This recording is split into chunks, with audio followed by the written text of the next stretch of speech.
A Surprise for Dingo by Rena A. Foti and Sandra Kendall. Hi everyone, this week's story is A Surprise for Dingo. Now, the story is by Rena Foti and Sandra Kendall, and there's lots of beautiful animals in this story. The first word we're going to talk about is what the dingo does. In the story, the dingo howled. Can you say howled? What's the first sound you can hear? Howled. That's right, it's an H. So in this story, the dingo howled at night to tell the other animals that he was around. What did he do? He howled. Good job. If someone or something howls, they make a long, low sound. So let's think about times that an animal or a person might howl. If you heard someone howling in the playground, what do you think might have happened? Do you think it'd be something good? Or do you think it'd be something bad? I'm guessing a howl would mean that something's quite bad. It's a long, low sound. What could you do to help someone who was howling? Could you go and be a friend? Put out a helping hand? Hands up if you think that's something you could do. So if someone's howling, that means they're crying, really. How do you think they might be feeling inside? Show me your face if you thought that you might be howling or feeling sad. Pretty sad. Now, imagine how you might look and sound if someone had just stolen your favourite toy. I think that could be a time when you'd howl. Show me that face. Oh, it's not a happy one, is it? Okay, the next word from the story is shuffled. If someone shuffles, or if something shuffles, it means that they walk really slowly, and probably their body's quite low too. Now, can you say the word shuffled? Shuffled. What's that first sound? Shh. That's right. Shh. So, in the story, little echidna was shuffling to her burrow. Because she had little short legs, she could only take little steps, and she shuffled along to her burrow. Her feet made a brushing sound on the ground. So let's pretend that we are shuffling.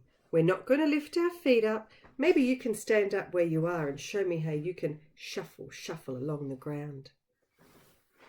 Now, an old person might shuffle around the house. Why do you think an old person might shuffle? Maybe I could shuffle on my way to bed. Do you think someone who was full of energy might shuffle? Interesting question. I know when I'm really, really tired and I can't lift my legs, I might shuffle around a little bit, just like I do when I'm shuffling off to bed at night. Now, the final word from the story for this week is the word clambered. Can you say that word? Clambered. It's got two consonants at the beginning. What are they? Clambered. K.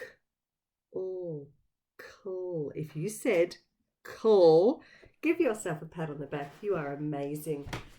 So if someone clambers up something, it means they've got lots of energy, and they usually use their hands and their feet. So in the story, the thorny devil clambered up onto the rock.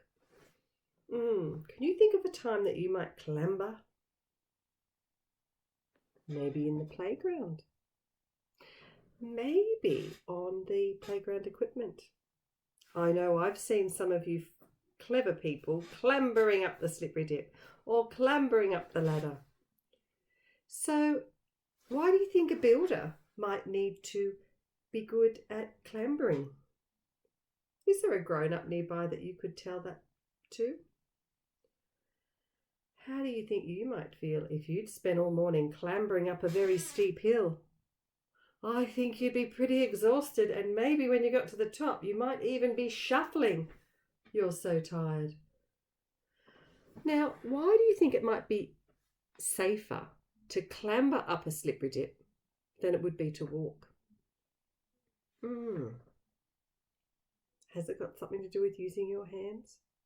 Okay, show me how you would clamber up a mountain using your hands and your feet. Good job. Okay, friends, that's our 3 words for this week. The first one was howled, the next word was shuffled, and the final word was clambered. I look forward to hearing you use those words at school next week. And until then, have a great day from Mrs. Adams. Bye.